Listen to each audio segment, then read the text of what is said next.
if you if you've been in guard or been a investor in guard in the past, um, you know that we're kind of built different. So if you're new to the ecosystem, welcome. I want to give you guys like a brief kind of like overview, um, and just kind of talk about some of the principles and foundational things that I think is really important when you're investing. And this should segue pretty good into what Brandon has to say. And we also have Nick Peterson here. With it's awesome to see him here as well. So I'll just say that the first thing when it comes to investing, and this might be a reminder to some of you guys, but whenever you buy a thing, know why you're buying it and what you're going to do when you get there. Like, what is the end result, the end goal you're trying to achieve, right? When I'm looking at putting money into something, I'm like, okay, how long am I willing to hold this asset? And what am I trying to get out of it, right? So adopting more of like a long-term time preference, and in that sense, it's really, really important. For example, guard, so since we're here to learn how we can really adopt it and use it long term. I've been an investor for 2.5 years, and I've seen things go up and I've seen things go down, and I've also watched it mature over the last 2.5 years to where now it's gotten the confidence from 7 and 8 figure brands to want to adopt it as its utility token and want to use it and build on top of it. There's a legal structure. There's all these wonderful, beautiful things to it. Um, and for me, I put a number up on the board. I'm like, in 10 years, if I can have 25 million in the bank, that means I don't need to necessarily work anymore. I don't necessarily need to worry if my kids are going to be in good schools, if I'm going to be able to feed them, if I'm going to be able to have a comfortable retirement. So whatever I can do to reverse engineer that number, that's what I'm all about. Guys, I'm not a trader. I think that's why me and Brandon get along so well. And, I've learned a lot from Nick. I get stressed out looking at charts go up and down. What happened yesterday? I don't know if you guys follow me on Twitter, but I basically said the last 24 hours, the average retail investor sold their assets for a few $100 loss. And then in the next 24 hours, billionaires and hedge funds bought billions and billions of dollars in assets in the red. And the conclusion is we're going to hit all-time high again in all of these assets, crypto, real estate, Rolexes, Pokemon cards, everything. Everything's going to go back up. Um, it's just you have this, most retail investors just have this really poor mindset. Really, they're just naive and just uneducated, right? They're very short term. They're like, how can I flip this $100 or $1,000 or $10,000 into, a 2, 3, 4, 5, 10x in the next day, or my life's over, right? So that mentality is not really going to serve you well long term. That's why I like getting into things uh, early and building in things early and adopting things early before most get there, right? It's kind of like if there's going to be a waterfall event of cash in the next 6 months to 6 years, it's like, well, let me just go stand over there. There's not many people over there, but let me go stand over there because I know it's coming, right? And by the time it comes, everyone, when you go over there, people are going to look at you like, oh my gosh, dude, like you're an idiot. Why are you standing over here? And you're like, just watch, it's coming, because you understand you've already did the due diligence, you've already looked into it, right? And then by the time it comes, you have all this fortune, and people are like, dang, he saw something I didn't see. And that's fine. Everyone adopts things on different levels. So that's kind of my principles, and I've learned a lot of this from hanging around with folks on this call. But I think a lot of us got into DeFi, right? Because in decentralized finance, there's opportunities where, and you may not know this, you might know this, but you can actually essentially be your own bank, right? If you provide liquidity to an exchange, you can get paid fees, right? So there's no Bank of America, there's no Chase, right? Back then when we were doing it, we were pairing um, uh, we were pairing guard with BUSD using a format called V2, where yes, you got fees, but it was very linear. It was very basic, and as far as what your strategy could be. Now with V3, this new structure that Brandon's going to go over, it actually allows you to have even more upside potential than you ever did before by targeting certain price ranges, with mitigating your downside risk. And this was actually new for me. I didn't even know about V3 until like a week ago. I just learned about it. And I'm like, oh my gosh, you're telling me I can basically get up to 80% of the upside and still mitigate almost half my risk to the downside. So um I still love, guard BUSD is still the base case as far as I'm concerned. That's always the tried and true. But then there's these other methods that you can go about where you're pairing guard and making that more of like a portfolio treasury asset, right? There's a number of things and benefits to just being a participant in the currency itself. There's, 7 and 8 figure brands that are adopting companies building on top of it. And this call's not really about that. We have a company called Avanti that is a Web3 platform that's going to be onboarding millions of people from Web2 and Web3 because these A-list celebrities and artists are going to start to exclusively list their music and merchandise and concerts on the platform. And guess what? Those millions of fans have to go to the platform. And guess what? On the back end, there's going to be a high probability they're going to have to interact with Guard in a stealth fashion to participate, right? And what does that do? That brings volume, right? And that's just one real world use case. There's many other use cases that we get into, but the one on this call is really about how can we create a system because we know we're about to enter the biggest bull market. It's my opinion that I think we might have just had the capitulation event that we needed. I mean, granted, Bitcoin only hit about 49K. They were saying that was worse than the COVID if you were to do the math. Who knows? I don't have a crystal ball, but I think the next 12 months are going to be insane. So if you guys get in now and start adopting these principles and start pairing your cryptos like Guard, you can make massive. You can not only make money on the appreciation of the assets, but you can also make a butt ton of money on the exchanges and the fees that are going to be coming in off these exchanges if you do it the right way. So with that being said, I'm going to give the floor to Brandon. He's going to walk you guys through and actually give you an over shoulder view step by step on how to set this up so you guys can base case and chill and just hold your assets long term, throw away your phone, go have some coffee, go for a walk with your kids, enjoy your life, and just know that there's money coming in and you can sleep well at night because that gives me the security that I need. So I'm actually really looking to learn from this. I'm going to be learning from Brandon as well. So Brandon, the floor is yours, brother. Appreciate Yeah, you. awesome. Thank you so much. So first of all, welcome to everyone. I know a lot of familiar faces here for me, and especially from the Mastermind. Much of what we go over today will look familiar. That's good.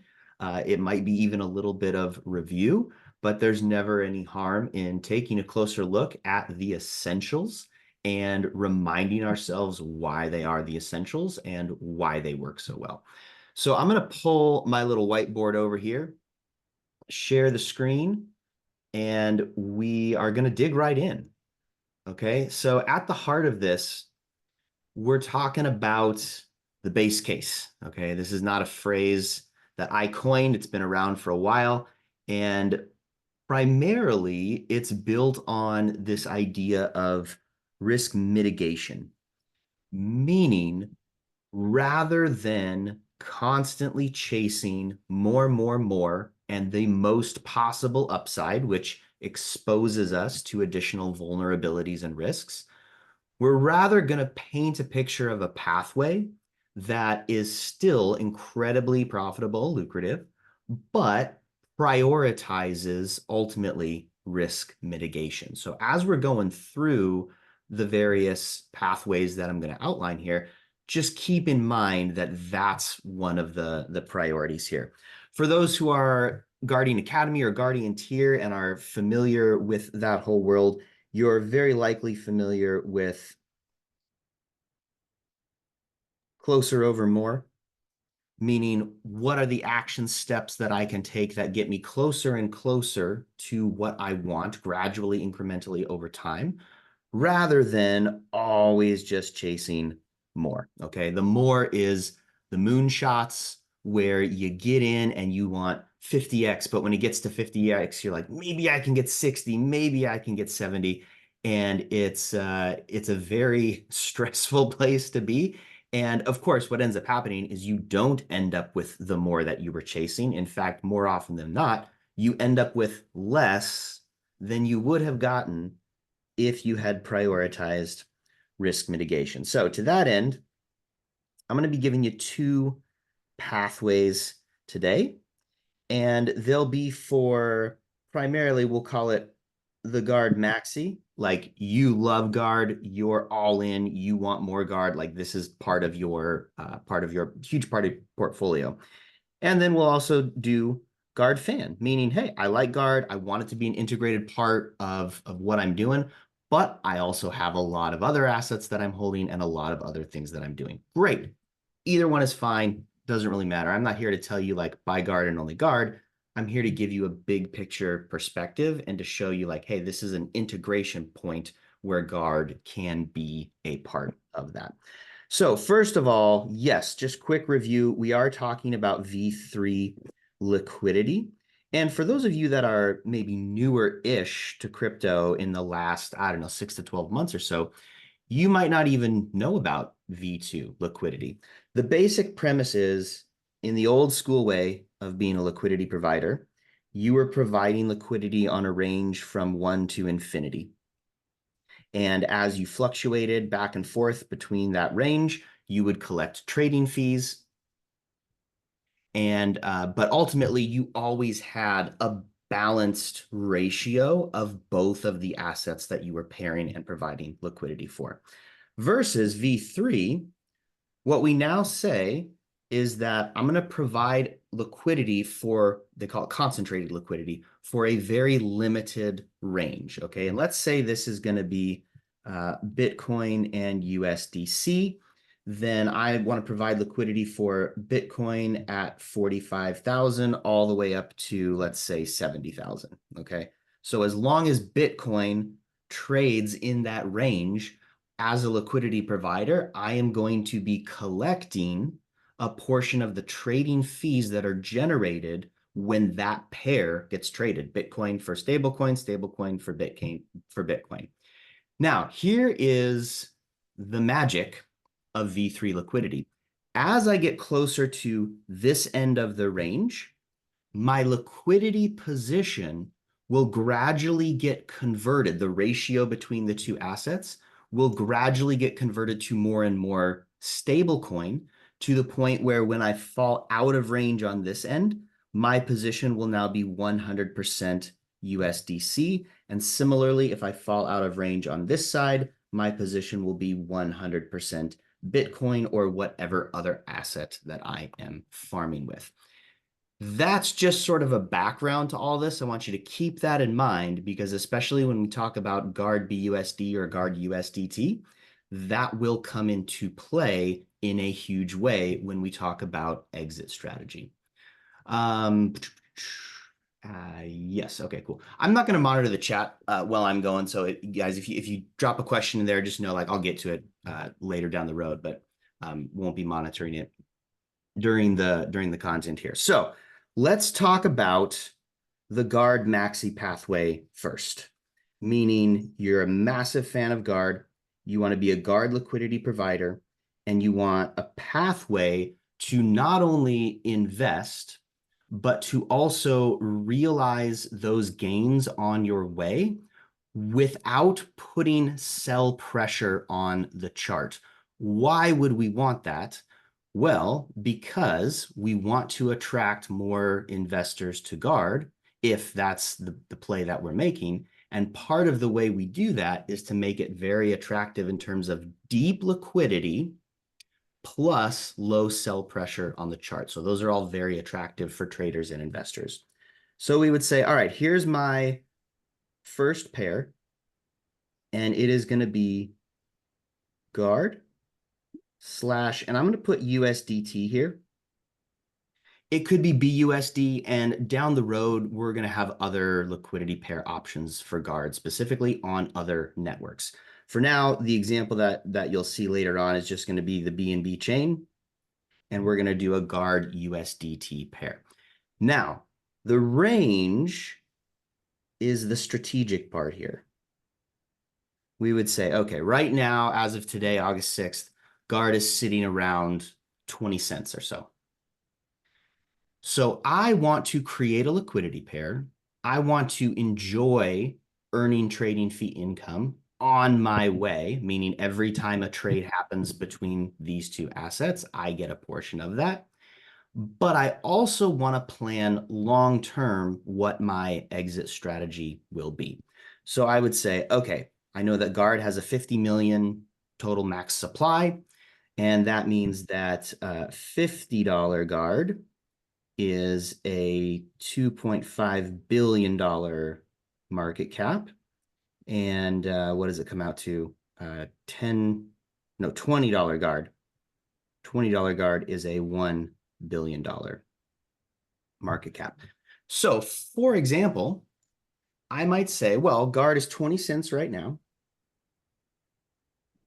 If I just buy a bunch of 20-cent Guard and I hold it unpaired, again, nothing wrong with that, I will have limited myself to one option, which is buy low, sell high, buy it now, sell it later. And not only is that one-dimensional, but it does add a lot of extreme sell pressure to the chart, because if everybody's thinking that, then there's going to be a lot of sell pressure down the road. However, instead, if I say, okay, well, what if I set my top end to $10? And I'm just using a random number as an example here. Yours could be different. I set the top end to $10. Now, between 20 cents and $10, which is a massive gap, Guard can trade back and forth and back and forth and back and forth. It'll go up and down like any chart does.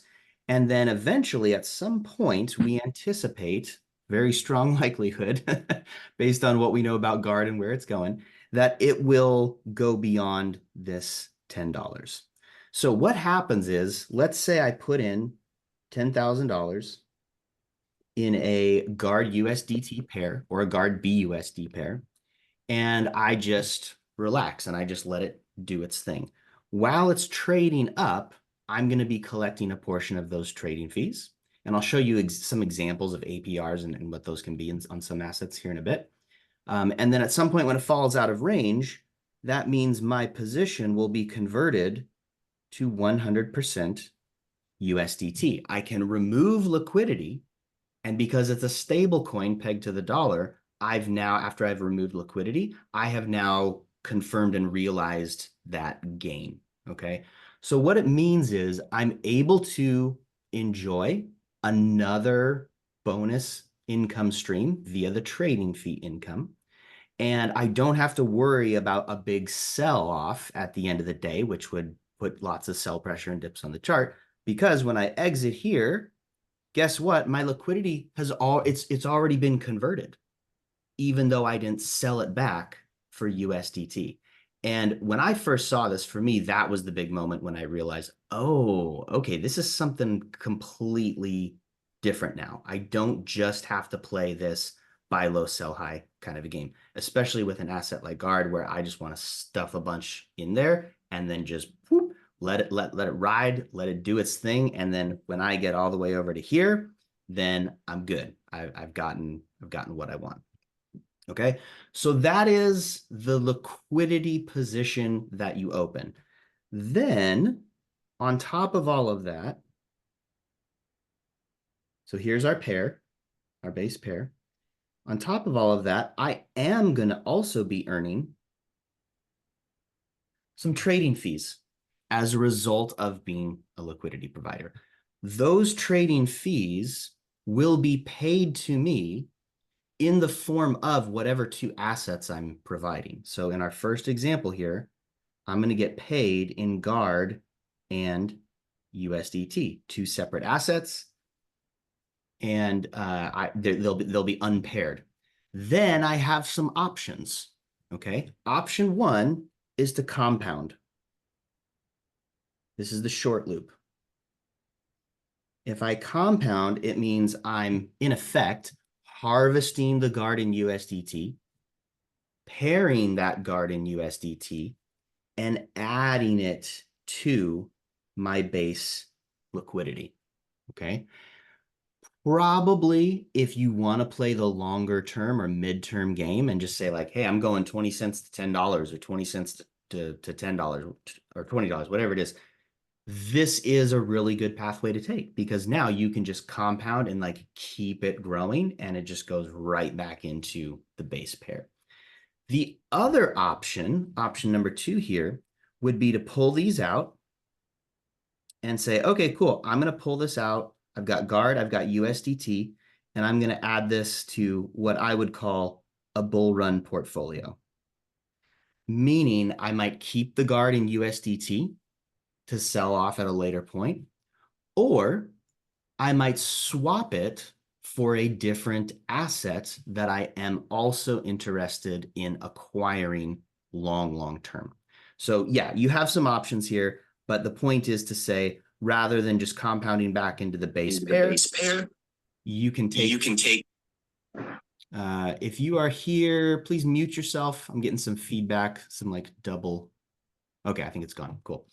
So you can keep it or you can swap it for something else. Now, if you're playing the, hey, I just love guard and I want to compound and keep it, this is probably it right here. That's probably the pathway you want to take. And then you would set your range at something that allows you to literally base case and chill. However, we get it. Like sometimes not everybody wants to chill. I sometimes like clicking extra buttons. I do that on occasion. And so you might choose a combination where sometimes you compound and sometimes you pull it out and add to your bull run portfolio. Okay. So that is the one primary pathway that we would say involving V3 liquidity. I'm going to create the pair. I'm going to let it grow over time. While it's growing, I'm going to be harvesting or compounding the trading fee income that is generated by virtue of me being a liquidity provider. So this approach, and what we do in the mastermind as well, everyone in there will be familiar with this, we add profit opportunity, layers of profit opportunity by intentionally choosing to not just have a one-dimensional buy low, sell high approach. Okay. So that's the one pathway. Now, the other pathway, this is actually very similar.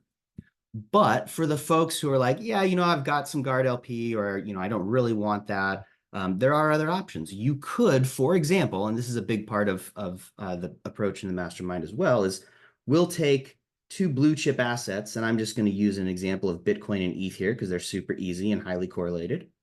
I go, all right, I'm going to take Bitcoin and ETH.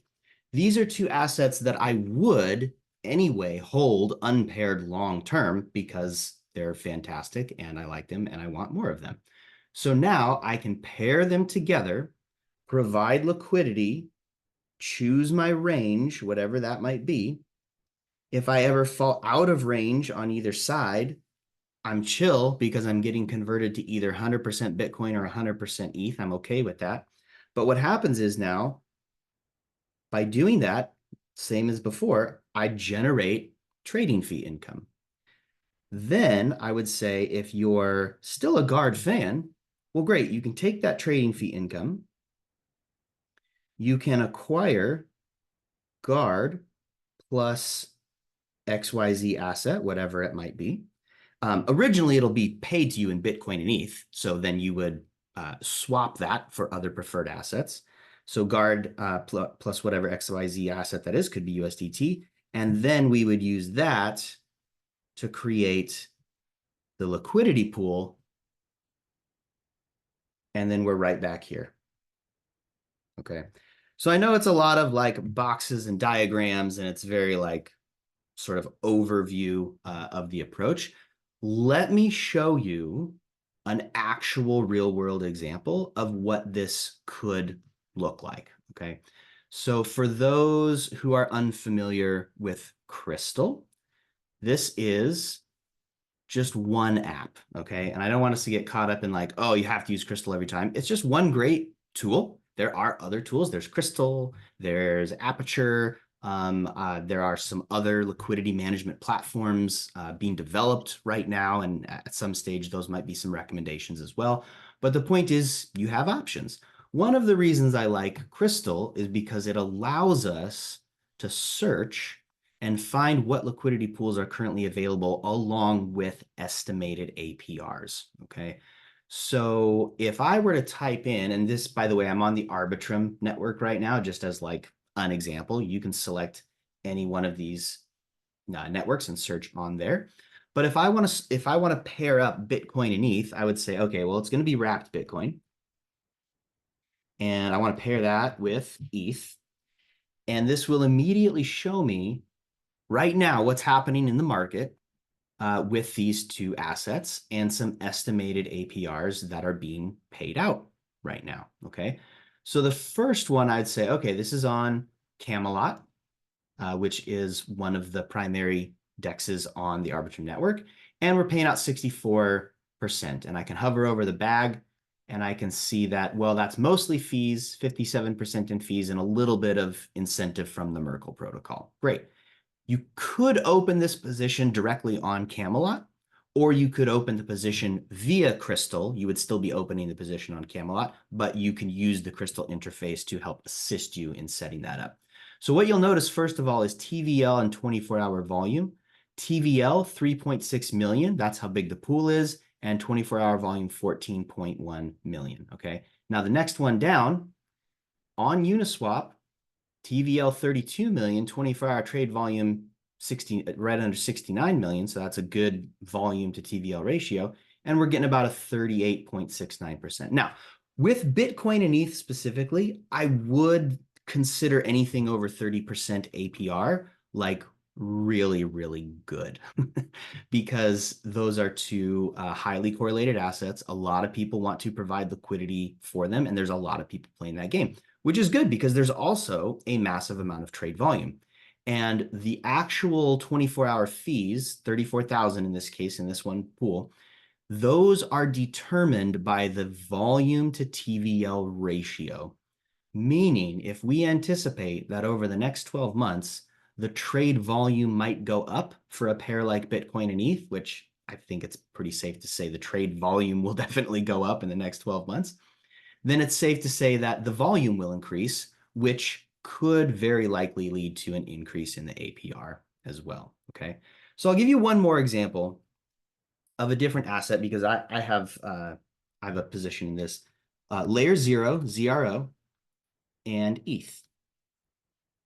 And again, I'm still on the Arbitrum network, and I can find that there's a couple different options here. But oh, check out this one, Uniswap V3. It's at the 0.3% fee tier, and I can see 109% APR. So what that means is the APR is estimating only what you will earn from the trading fee income that is generated by you being a liquidity provider. It does not take into account the appreciation over time of the base assets that you are pairing and becoming a liquidity provider for. Meaning this APR, if you kind of like pull back and take a bird's eye view here, you'd go, hold on a second, 109%.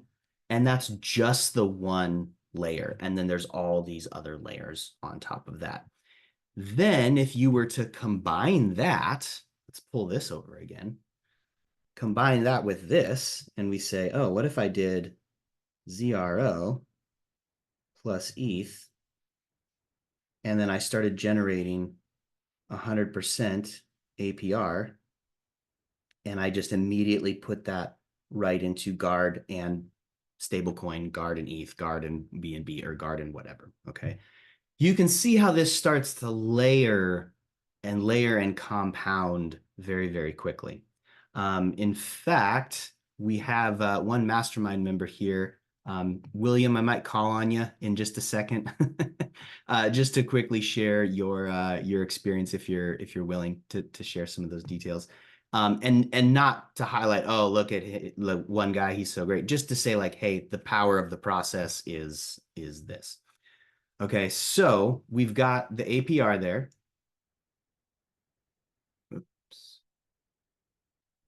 And if I wanted to open a position here, I would say, okay, let me do this one, 0 and ETH.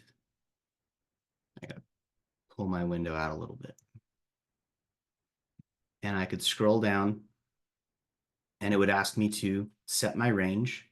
I can use some of these presets here. and then it'll give me a new estimated APR based on the range that I set. Okay. Best narrow estimates 355%. Best wide estimates 61%. What happened? I thought it was 100%. Well, the range that you choose does influence again, it's an estimated APR. The actual APR will be determined by the trade volume for that asset specifically. Okay, let me pause there because I know that's like the drinking from the fire hose version. Does anyone have any questions about that process? You can drop them in the chat because we got a lot of people here. So I think it'd be like a lot of people talking at each other, but drop them in the chat and we can address those. If not, if there's no immediate questions, I can just move right along. But it could be about V3 liquidity as a concept, or it could be about like, hey, what are the tactical steps to set this up? Anything that you're thinking about this process specifically.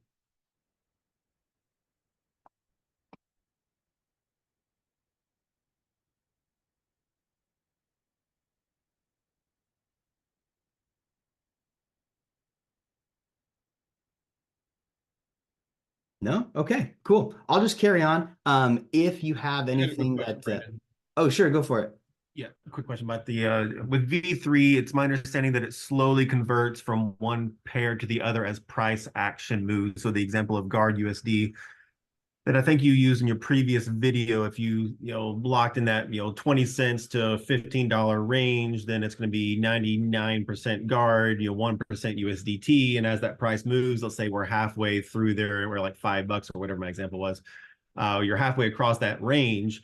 Are you now almost 50-50 guard USDT at that point in time, meaning that you're still generating the same APR on the full, whatever the amount of the liquidity pool is, but maybe less so on the one pair or the other? Or does that make any difference at all? You are correct. So what happens is when the current market rate is in the center, meaning the outer edges of your range are equidistant from the current market rate, that would be your 50-50 distribution between the two assets. And then if you cashed out at that point in time, you would have 50% guard being cashed out and 50% USDT. You got it. Yeah. And conceptually, it's easier to think about it when it's paired with a stable coin.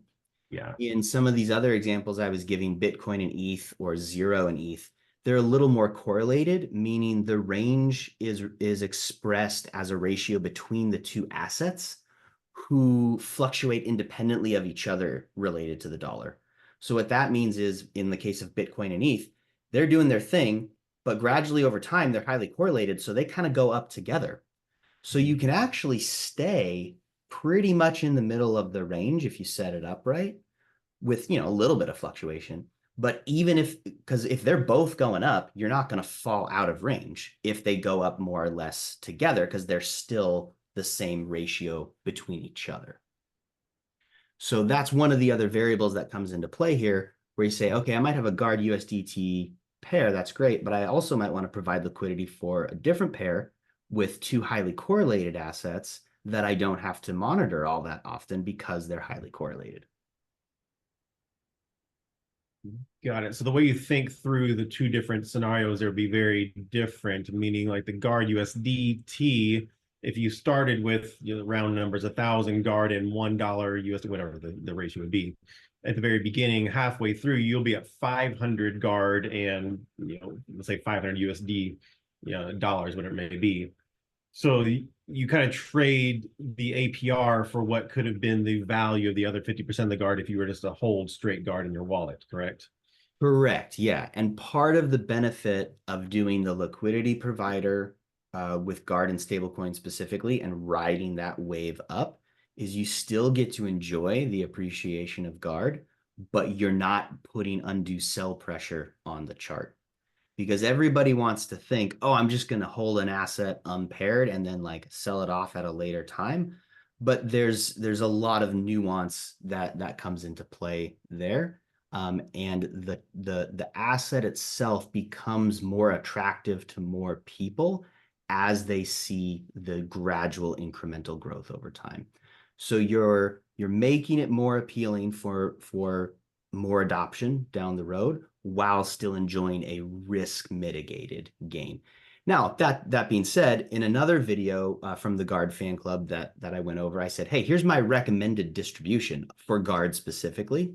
If you're going to buy, X amount of Guard, 20,000, let's say, I would say buy 20% of it unpaired and use the other 80% to create the liquidity pair so that you still have a little bit of that pure upside unpaired Guard, but for the most part, you're playing the risk mitigated strategy. Is the value of the LP always the same? So if you put in $10,000 now, which is 99% Guard and 1% USDT, 10 years from now, when Guard's $50, is the value of that LP still $10,000? No, it will rise. It will appreciate in conjunction with Guard. Okay. But So, because it's Guard in a stable coin, it's not going to grow as fast, but that's Sure. okay. so do I understand correctly that in your example, in the range 20 cents to 10 cents, if guard goes beyond $10, if guard goes beyond $10, my exit price will be $5.10 on average, right? Plus fees. Well, it doesn't have to be. You could exit your liquidity position. Yeah, I know, You are but I exactly mean, in the middle. if I hold it beyond that, the higher range, then my average price will be in the middle of the range. Is that right? It won't be exactly in the middle. And this is where it gets hairy because off the top of my head, I can't do all the calculus that's required. I'll jump in just to help explain because it seems really complicated and it's less complicated than it can sound, but it's not, like even traditional finance, it's not as simple as Sure. it appears to be. Right. They simplify the user interface with all the complicated stuff being in the back end. And that's why they make a whole bunch of money off you. And DeFi, the opportunity by and large is because you deal with the complication, the volatility. So, like a lot of what the bank does is they invest your money. It's super volatile. They deal with all the risk and uncertainty and they guarantee you 2% in your savings or whatever, So it's not, I just want to make it clear. It's not necessarily more complex in traditional finance, but it could take time to understand. So liquidity pools have bonding curves. They're not linear. And that's where the math gets complicated. So you see a lot of if you look at assets on decentralized exchange, you see this massive hockey stick. And that's just a byproduct of the bonding curve. And if you don't know, and maybe you guys do, but the way liquidity pools work is you ever notice there's no buy and sell order, right? You could buy and sell 24 hours, 24/7.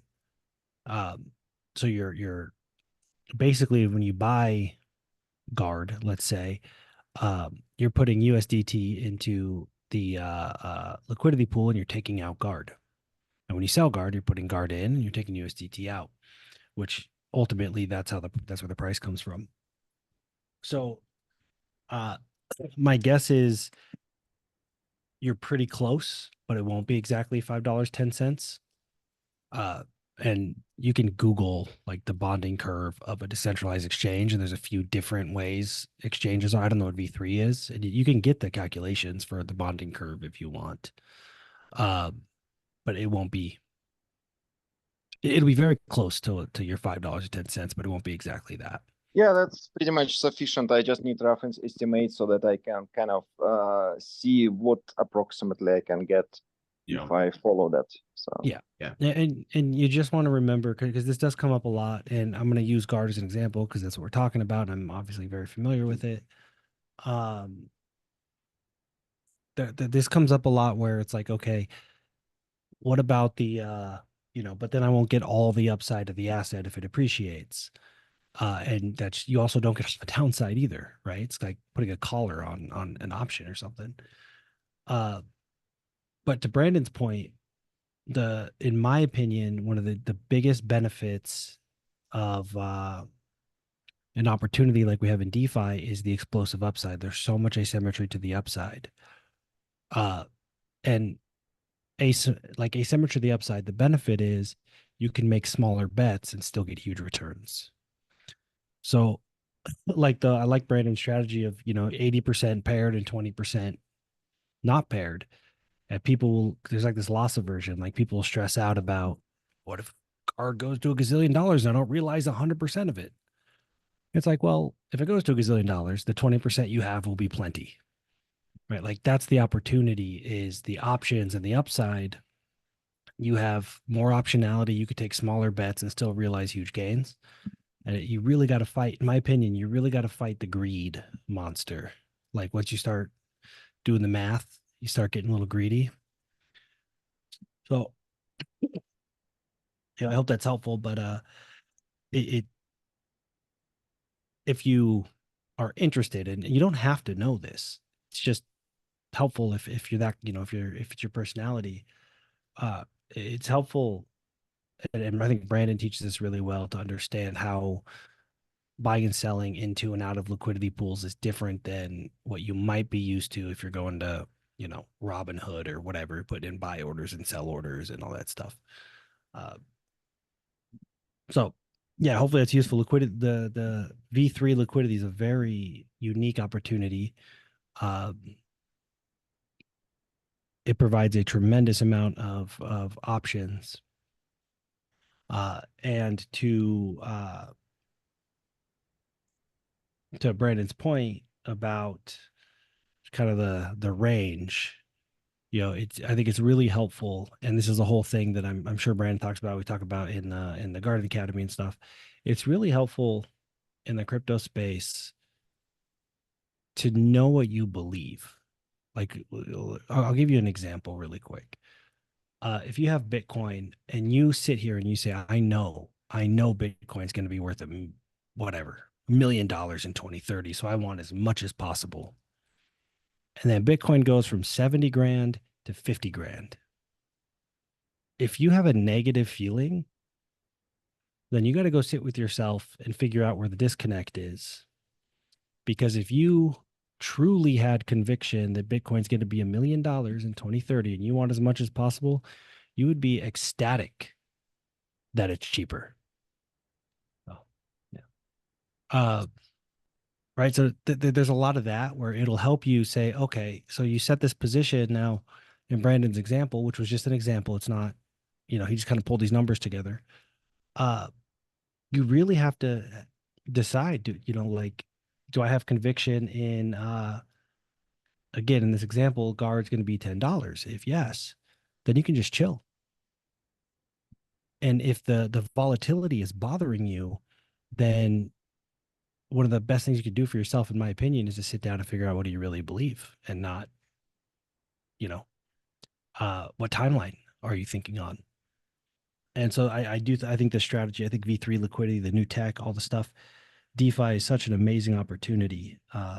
And one way to squander it really quickly is not really be honest with yourself about what you're trying to accomplish and what timeline and what you believe. And there's other strategies too that Brandon teaches that I've seen, where you could just maximize for like real just mailbox money, just straight, how much US dollar can I get a day, build a whole strategy around that, which is awesome. There's more opportunity in DeFi to do that than almost anywhere else as well. But I just want to throw that in there, because there's, like, when you start understanding all this stuff, you can get positioned really well in theory. But if you're not honest about, okay, like if I buy a house, I'm like, I'm going to hold this thing for 10 years because I know houses in this 3-bedroom in this area, yada, yada, yada, based on what I believe and what I know and my logic, reasoning, evidence, it'll be worth a lot. Plus, I get to collect rent, right? So if you're concerned at all about the price of housing 3 years later, like you actually made a decision that was not aligned with your beliefs and what you actually want, because who cares? You just said you're going to hold this house for 10 years. So who cares what it's worth 3 years in? Right? There's these cycles, and crypto has very volatile cycles.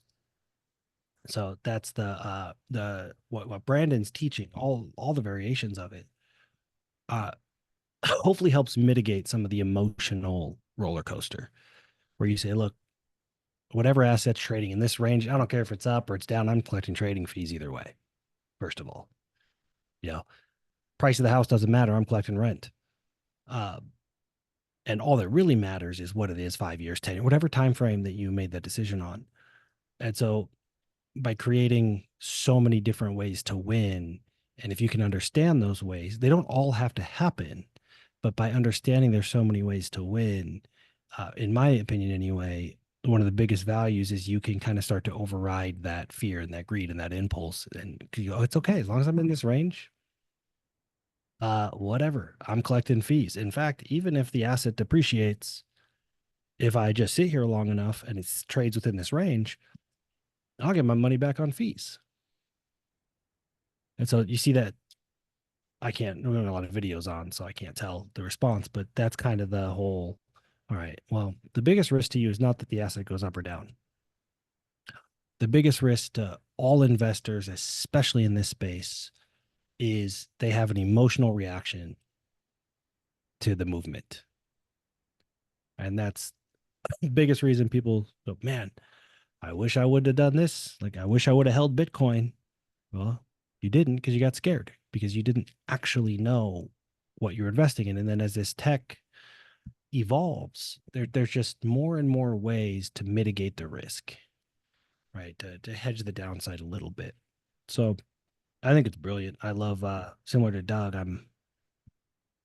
my original base case is guard BUSD. It still is. I still sit in guard BUSD on the V2.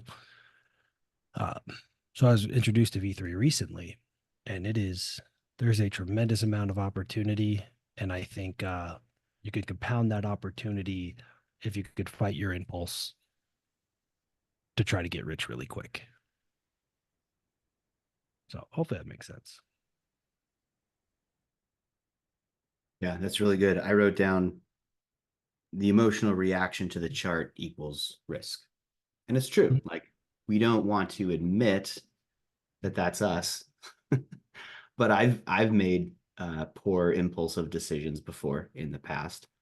And so I'm always on the lookout for what are some of the parameters that I can play, the bumpers, if you will, that I can put around myself, this sort of like a structured shell that will protect me from my own potential emotional volatility and impulsiveness. All right. Other questions? And then I planned on doing, we got some time left still. I planned on doing just a quick demo of like the setup, if you guys would find that helpful. But certainly want to, be open to another direction if someone has additional input or questions.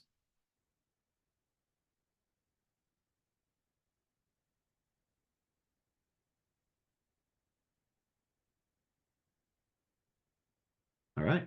I'll move on. I'll do the demo. And if you think of anything, just go ahead and drop it in the chat and we can address it.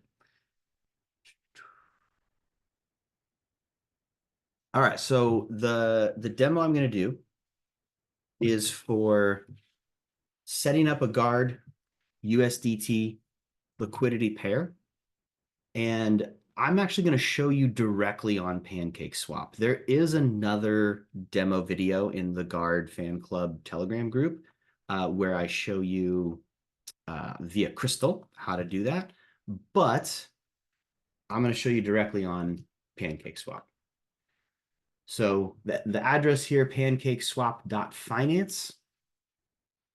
Some of you will be familiar with this. For some of you, it'll be brand new. I'm going to go to the BNB chain. There we go. And then I can just navigate over here. I hover over trade. And if I don't have the assets I want, I could swap for those. Otherwise, I would go straight to the liquidity section. And I had a few other demos done on here. Obviously, they've been closed, but I can just click on add liquidity. And then the nice thing is it's just going to have me select my assets that I want to pair together. I'm going to do guard in USDT. Now it'll ask you to pick what they call a fee tier. Now, in this case, it's easy because these other ones haven't been created yet. And that's actually good because you'd end up taking a 0.05% fee tier anyway for a pair like this. So I can just click on that one. And then it's gonna, right now it says the current price is in guard per USDT. I want to view the other way around. I want to view USDT per guard. So then I can see clearly, okay, current price is at 19.6 cents. Then down here, I can set my range. Now they have some options for you here. You can even pick full range. Yeah, and it even warns you, you may earn less fees than concentrated. This would basically be the equivalent of a V2 position. So it was infinite range in the V2 position. And they have some presets. This just means 20% on either side. So I have in my mind, hey, I think guards go in places. So I'm going to set my minimum to right close to the current price. So I'll just put that up to, let's call it 19 cents. 18.9. And then I'm going to set my max range to, and I'll just use $10 just because that's the, example possibility we're talking about before. And there I go. I got my range set. And then I can come over here and it says deposit amount. So I'm just going to enter 100 guard. Well, let me do a little bit more. 300.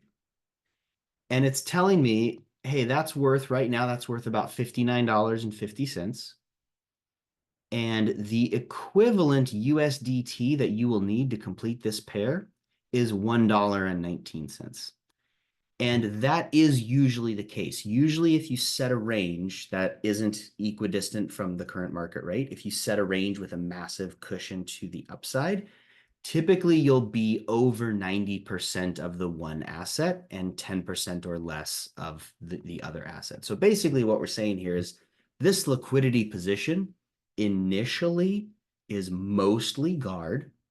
And then over time, as I get closer and closer to my end range and eventually falling out of range, I'll get slowly converted into USDT. So if you think about what's happening, in effect, it's the same type of idea as what they call the DCA out, right? I could buy a bunch of guard today, and then when I hit certain price milestones, I sell off a little chunk, sell off a little chunk, sell off a little chunk. DCA, dollar cost averaging, DCA out. But again, looking for systems that I can put in place that do all the work for me and take away the possibility of volatile emotional decision making. I just let it ride and it slowly converts on its own until I fall out of range and I can pull out all that profit. Plus, then along the way, I'm also going to be getting a bunch of trading fees. So I got this all set up. I can enable guard. Your MetaMask or whatever wallet you're using will take you through all the little prompts there. Enable the USDT.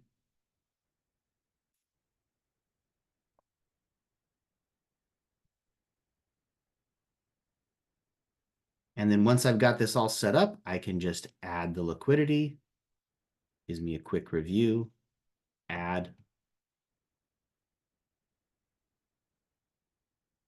And confirm. So there we go.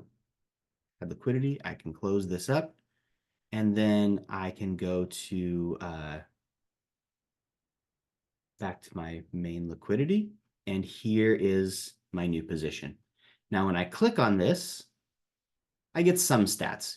Crystal will give you more stats, but I'm still getting some stats directly on PancakeSwap. This is where I would see any unclaimed fees. And I want to view this in USDT. There we go.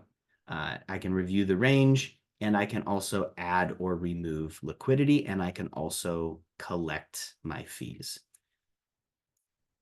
I don't know if this will show up in Crystal yet because I just created it. Yes, it does. Great. So I can also come to Crystal, even though I created this on PancakeSwap, Crystal is just a nice slick user interface that I can use. And I get all the same kind of options. It's going to show me what I'm earning over here. It's going to show me my profit and loss based on the appreciation of guard, increase liquidity, remove liquidity, claim fees.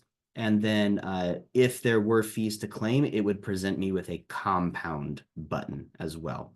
So that was that original pathway that I showed you where it's just, here's the thing, you get the fees, you put them right back into the pair to make the pair larger. There would be a compound button right here. And that's it. That is the process. We're at the top of the hour. So you're welcome to stay. We can do like some Q&A and kind of dialogue this a little bit.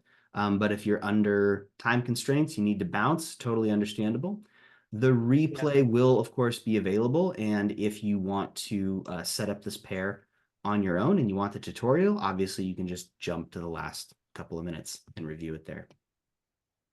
Yeah, so the interesting thing here, and I'm kind of just playing on the comments, is you'll learn, and the user interfaces are getting better. And what so I'll just give you a little bit of background. Is the original base case, I love it for all the reasons I love it, but I love it for reasons that if you don't understand all of this, it's really hard because the user interface. So what you're talking about when you talk about APY or APR is money over time, right? Dollars over time.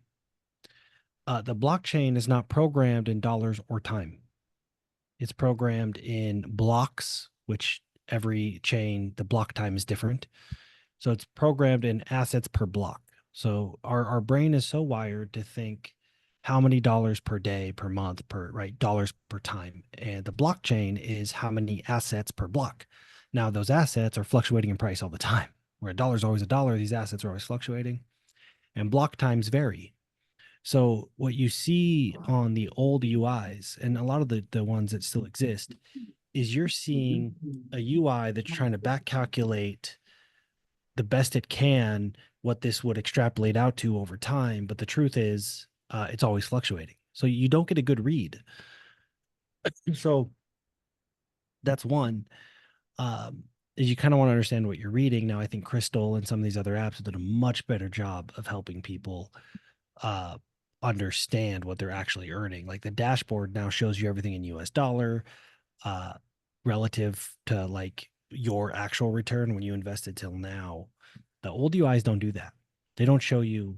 The only thing they show you is if you invested right now and nothing ever changed, this is what you would get, which is not the reality we live in. So big I'm looking at Greg's response because I was going to get into this with David, is if you understand how liquidity works, it's good to ask these questions. You could start to reason through it, right? So the reason you're trading this range is people put USDT in and pull guard out. That's why your liquidity has become USDT. So if it trades back, then what's happening is people are now putting guard in and taking USDT out. So you may get more guard. So you see how it's like a collective pool of everybody's assets and they're all working. That's what decentralization is, by the way. It's you're providing liquidity so other people could trade, and in return you're getting trading fees. So I think Greg answered the question really well. So yeah, it would either convert back, but you can rebalance it. You can take it all out and reset the position. The beauty and the struggle of DeFi is within reason, you have an infinite number of options, right? That's what, like, decentralized. I want to be in control. Like, cool, then be in control. So you got to slowly, not aggressively, slowly start to decide if you want to play DeFi, first of all, but then understand. And I'm only saying this because it's Brandon and Greg have done a great job, in my opinion. This whole saying, this is an example, you can do it different, it depends. And that's like the most important thing, in my opinion, when in the DeFi world, is understanding that there is no like single way to do this. You're trying to centralize. Let me get into decentralized finance so that I can turn it into centralized finance. Yeah, like that's what we don't want to do. So I just encourage you to play and ask great questions. Greg is super bright, super helpful. Brandon obviously figured out a whole bunch of stuff that I never figured out. So ask the questions, but if you want to play in the space, really start to try to understand why things like, where does this return come from? That's an important question to ask. Why does it, like, why is it USDT when it was guard before, or vice versa? So that you can start to kind of form your own strategies on your own timelines that make sense for you. But another question that I'll just address here is fees are what you earn. Yeah. So the APR, the APY that you see is not due to it's not saying, hey, this asset's appreciated this much or it's going to appreciate this much. Because so if you think of like a business context, if I build a platform, right? And I need, let me pick on somebody here, Jeremy, because he was just at the office. So I just saw him in person like an hour ago. But if I have a platform and it can't function without X, and Jeremy has X, I will pay Jeremy for X because my platform function. It's like a normal business thing. So people always say it's helpful to go, where does this yield come from? We want to make sure it's not a Ponzi or something like that, right? An exchange can only function if you can trade. You can only trade if there is liquidity. So they're just saying, hey, why don't we all crowdsource this liquidity and share the trading fees? So that's what, when you provide liquidity, that's you're earning fees, and it's just the trading fees. And they do that to incentivize you to provide liquidity so that their platform functions. So hopefully that provides some clarity. So that's kind of the beautiful thing about trading fees. If you have a long time preference, which I'm not trying to force on anybody, but in Brandon's example, okay, guards could be $10 in the next 5 years and it'll be awesome and yada, yada, yada. And you understand how it works. You have this psychological hedge because if everything's going up, that means there's a ton of volume. You're earning trading fees. If everything's going down, that means there's a ton of volume. You're earning trading fees. Right. So that's one of the hedges, is it doesn't really matter. The best thing for you in that position, if you have the time preference, is a lot of volume. Doesn't matter what direction it's going in the short term. Now over 5, 10, whatever your time preference, you do want to see a trend up, obviously. But so hopefully that makes sense, is you can start to go, wait a minute, wow, this is great. It doesn't matter the price going up. Look at all that volume. I'm getting trading fees on all of that. And that's ultimately what increases the APY or the APR, is the amount of volume that comes through, not necessarily the price of whatever assets you're providing liquidity for. Obviously, it's very similar to if you have a house and you're collecting rent, right? So you could think of your pair as your house and your yield as your rent. It's nice when you can bump your rent up, and the price of the house doesn't really matter. But 10 years from now, hopefully you make way more money selling that house for, $2 million more than you bought it than you did on all the yield. But you have both. You have the steady income stream plus a potential cash out. So you can also start to think of it in terms in assets you're more familiar with, if that makes sense, where you do have the rental home and it's fluctuating in price. But if you're not going to sell, it doesn't matter. You want to try to collect more in rent. Now, over time, you do probably want to be able to sell that house for 3 times what you bought it for, or whatever. And DeFi gives you that opportunity where, again, if you just buy and hold Bitcoin, I think buying and holding Bitcoin for a long time is a great idea. It's my personal opinion. However, there's only one way to win, and that's for it to eventually be much higher than what you bought it for. Where what Brandon's talking about and teaching, and there's a lot of opportunities like this, there's a lot of ways to win. And sometimes those wins compound. So hopefully all that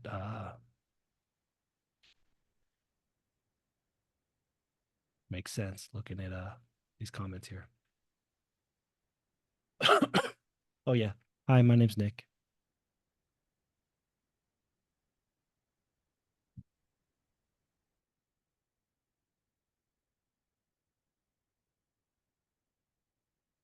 All right.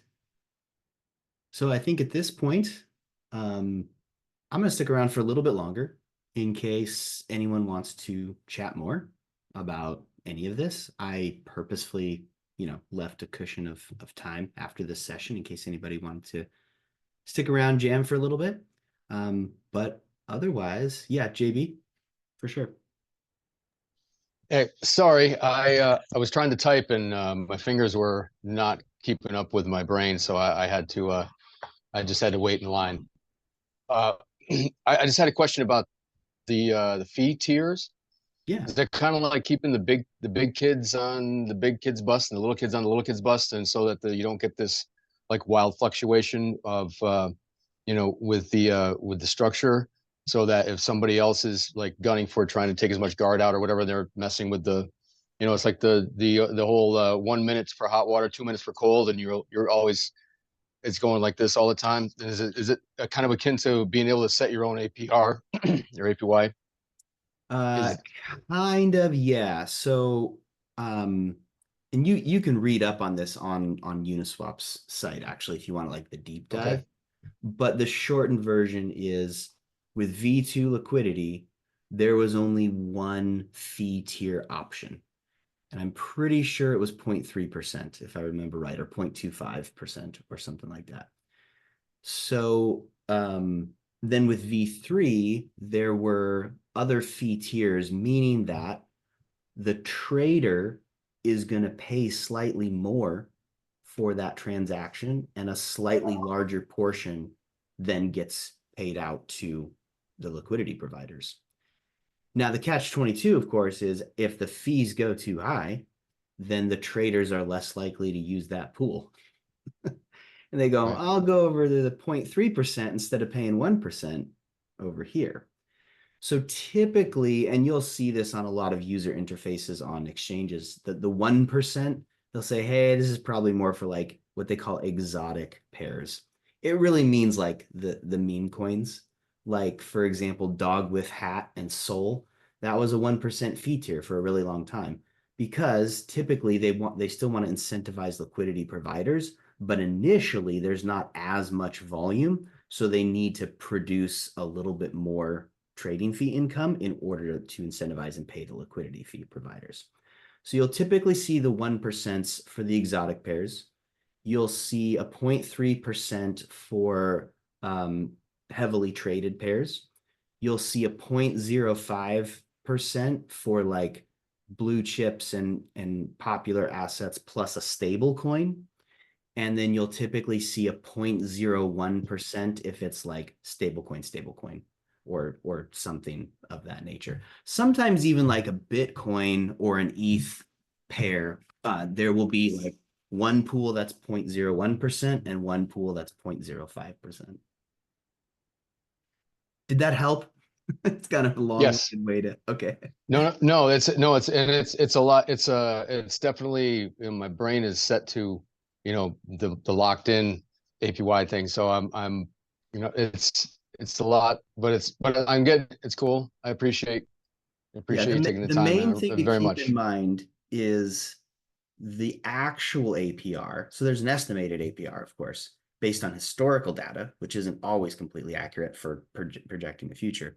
The actual APR will be determined by the 24-hour trade volume to TVL ratio, and the amount of trading fees generated will be determined by that fee tier. So those are the three variables that come into play to get your actual APR, which is why if we look Total volume locked. Yeah. Yeah. It's So just for example, if you look at like a guard USDT pair, well, that pair is new to PancakeSwap. So any estimates on APR, you'll see the estimates are like 8%. It's like, well, no, it's not really what it's going to be.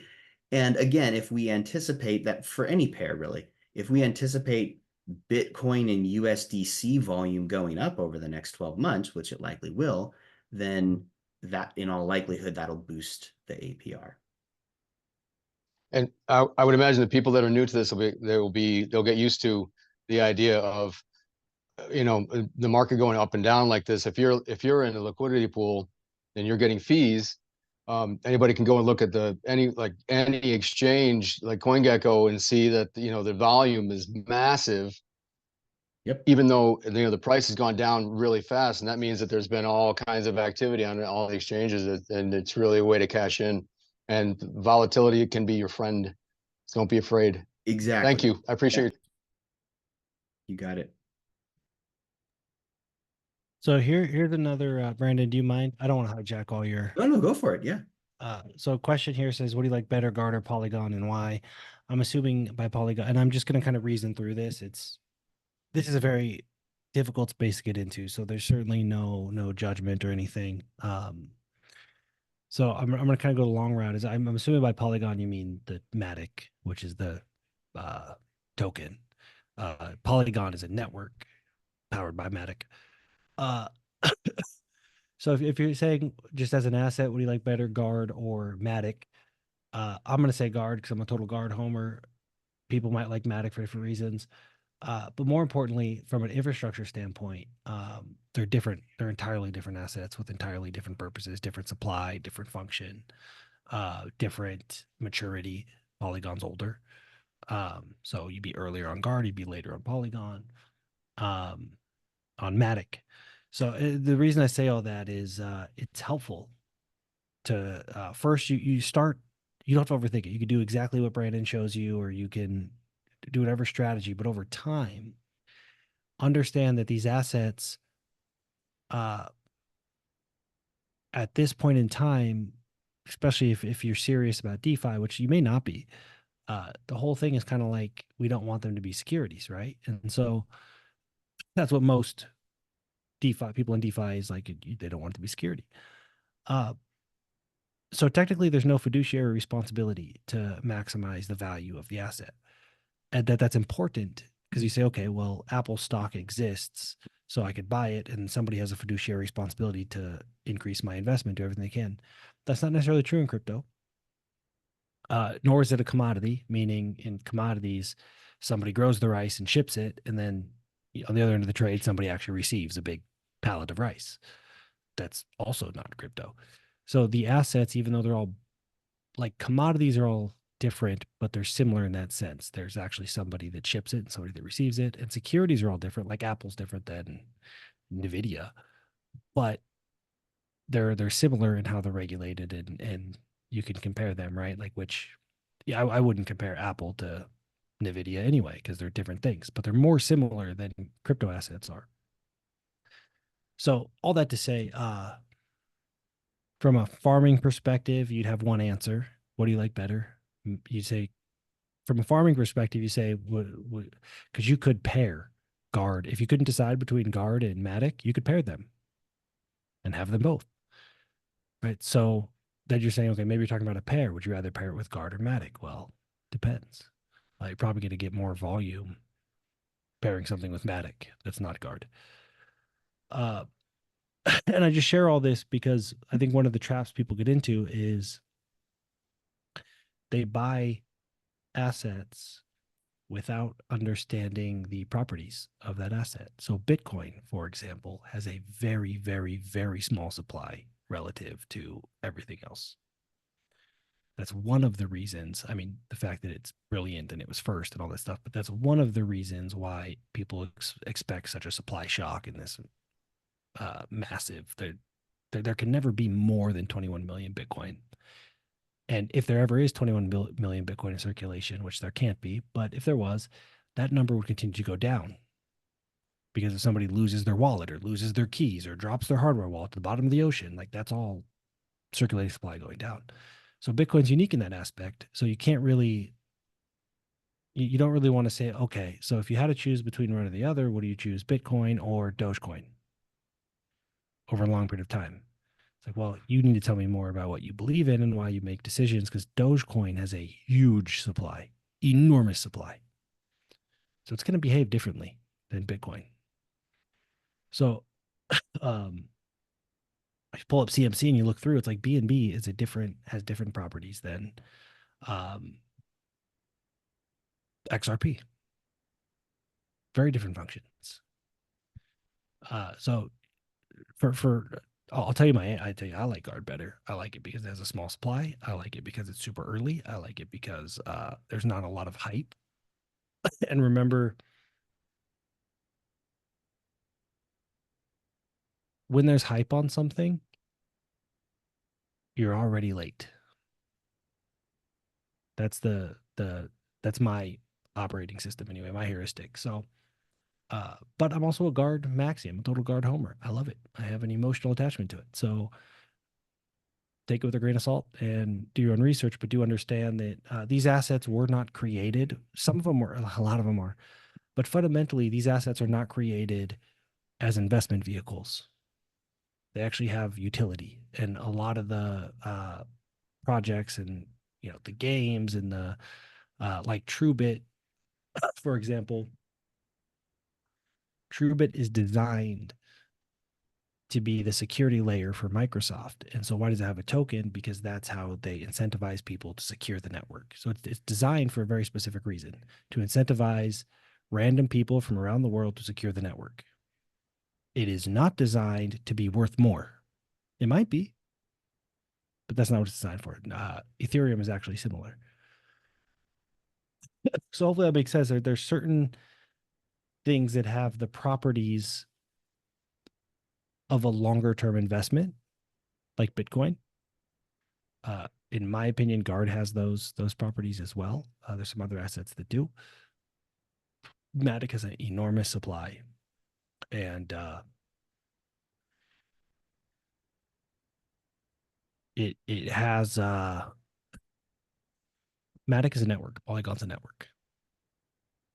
So there's actually utility to the asset, which is if you do stuff on Polygon. I don't know what network you guys are playing on, but you have to how you have to pay the gas fee, like the little gas fee, and that depending on the network, it could be. Sometimes we see gas fees of $400 or more on Ethereum. It's crazy. But that transaction fee is actually paying somebody to validate and secure the network, so that the token actually exists to keep the network decentralized and secure. So that's the she says it's completely new. I'm trying to learn. There's a lot to learn, and it's the worst thing that happened to crypto, in my opinion, is a whole bunch of people got really rich before anybody knew what the utility was. So the internet was the same way. .com bubble was similar, where nobody really knew how we're going to use the internet, but everybody's trying to get rich on it. And then the bubble burst, and then the utilities became obvious, and then people built business on the internet and did social media on the internet. So I think the worst thing that happened is a whole lot of people got really rich overnight, and as soon as that happened, nobody cared about the utility anymore. But what does utility mean? Just a use for it. So, for example, you might hear somebody say, Bitcoin doesn't have utility, and that might actually be true. It may not have much utility in the future. It doesn't matter because it's such a limited supply, in my opinion. And people might rebut and say, well, gold doesn't have any utility. And that is super myopic. You ever seen a circuit board? Gold has a lot of utility. It's uber conductive. It's a soft metal, right? So because we hold gold and we say this is worth money, we sometimes forget that it has very, very important function. The utility of gold being conductive, transferring electricity. That's a utility of gold. So that's the whole, what is the function? How can it actually help people accomplish stuff? That's what we mean. Or that's what I mean when I say utility. The utility of crypto is not obvious yet. People think, it's just supposed to go up in price. And that's as a trader or an investor, that's what you want. But all of these assets, if you look at the top 100, they all have utilities. And some of them are by design, some of them aren't. As soon as Elon Musk said, you know what, we'll accept Bitcoin, Well, that actually increased the utility of Bitcoin because if I have Bitcoin, I can trade it for a Tesla. So there's some use to me if I want a Tesla. So as utility becomes clear, it'll be easier to understand. But just understand that Matic, XRP, Guard, Bitcoin, Uniswap has a token, Cake, Pancake Swap. Those are all very, very different assets with different properties. And some assets, the properties suggest that the price will go down over time. And that's okay because they exist to serve a function, not to go up in price. And if you know that, you may be less confused. We're like, why is this one going down and this one's going up? It's like, well, a Cake is a good example. Although V3 liquidity might change that. Everyone says that it's, oh, you have a greater respect. Okay with all that. I need a Bitcoin dictionary. Yeah, well, it's gonna be a long time before if they published a blockchain dictionary or like a blockchain for dummies 6 months ago, it would be completely irrelevant now. And that's the struggle is, right? V3 comes out, all of a sudden everything published is irrelevant. And that'll keep happening. And that's always the issue with being this early is you got to be tapped into, Brandon and Greg and Doug and people that are doing it because anything published would be same with AI. You write a book on AI right now, 3 months, it'll be irrelevant. Hey guys, I have to actually jet. I gotta take my daughter to the doctor. I don't want to you don't have to shut the party down. I just want to say, Brandon, thank you so much, man. Yeah, Nick, thanks for being always a here. pleasure. In the chat, guys, I did drop a post before you guys cut out for the day. If you could just drop in there and give a 6-word update on the call today, that would be super helpful. Show your love for Brandon. I'm gonna go. You guys keep doing your thing. I love it. I'll catch you guys later.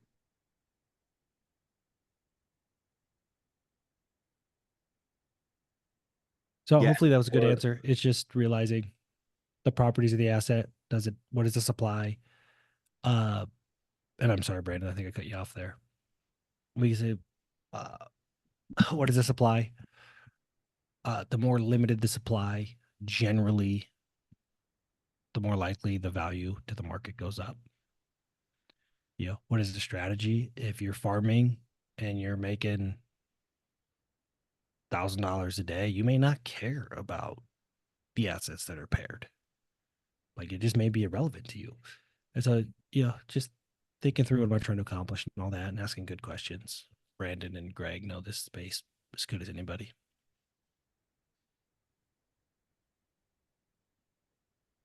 Guard V2, what is Guard V2 designed to do? So just to clarify, V1 and V2, it's just how liquidity pools were designed. So there's not a Guard V2, but there's the liquidity that I provide is sitting in V2, a V2 liquidity pool, which just means it's always 50-50. So it rebalances itself through arbitrage and stuff. So it's always 50-50. My liquidity is always half BUSD, half Guard, regardless of the price.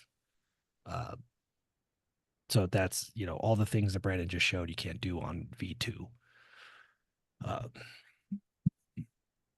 So that's it. I mean, you could, you could get the same results on V3 if you just had an infinite range, I think. And Brandon can correct me if I'm wrong, but it's just the old liquidity pools. You didn't have all these options. It was just you pair two things in an equal amount, and those two things are always an equal amount in US dollar.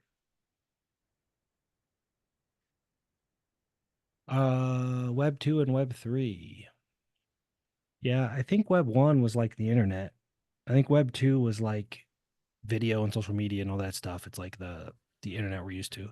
When people say Web 3, and Brandon, I'm interested in your response. People say Web 3, there's no such thing as Web 3.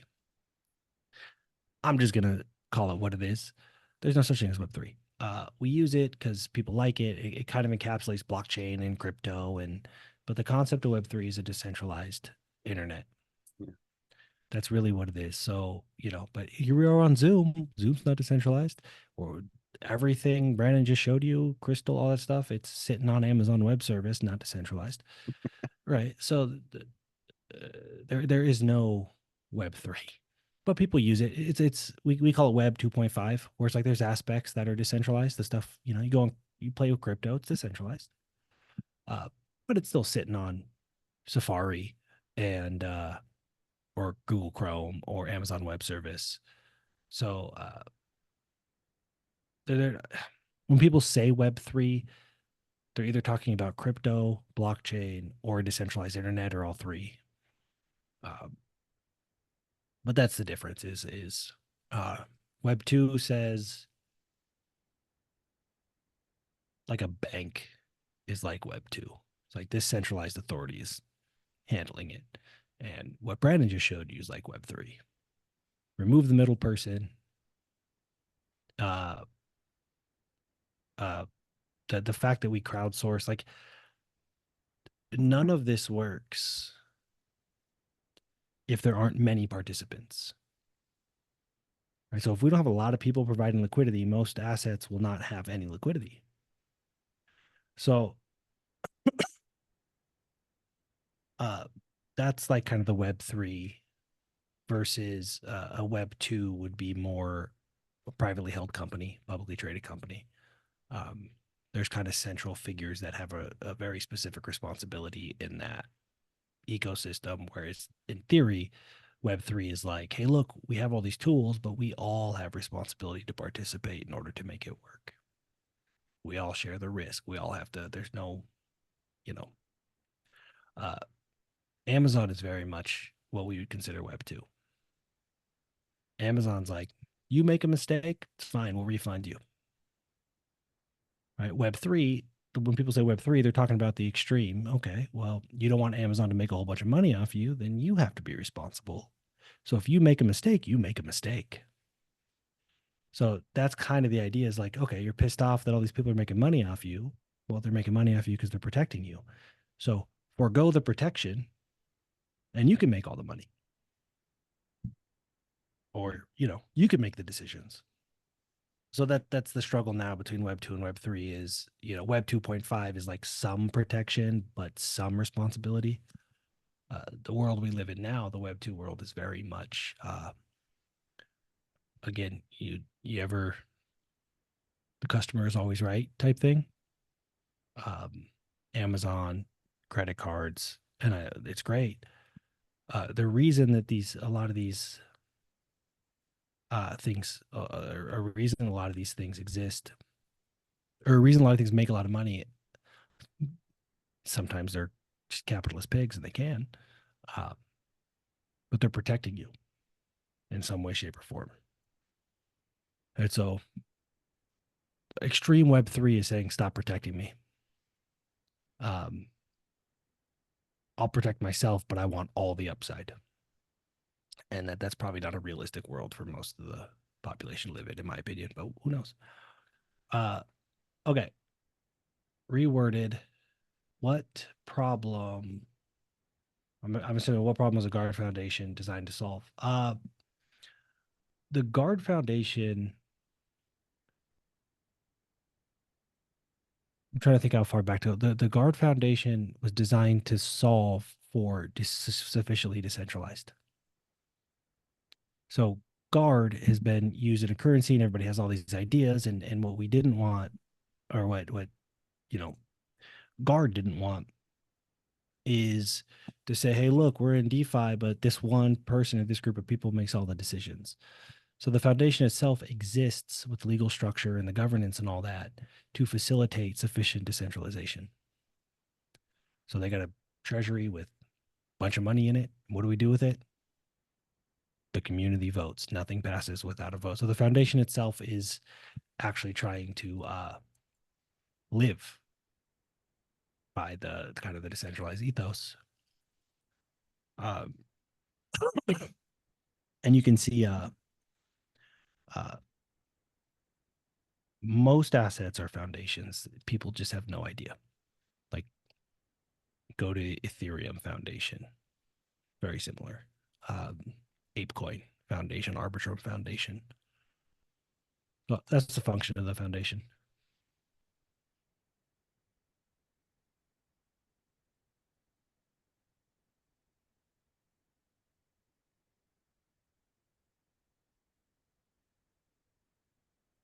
Hope that makes sense.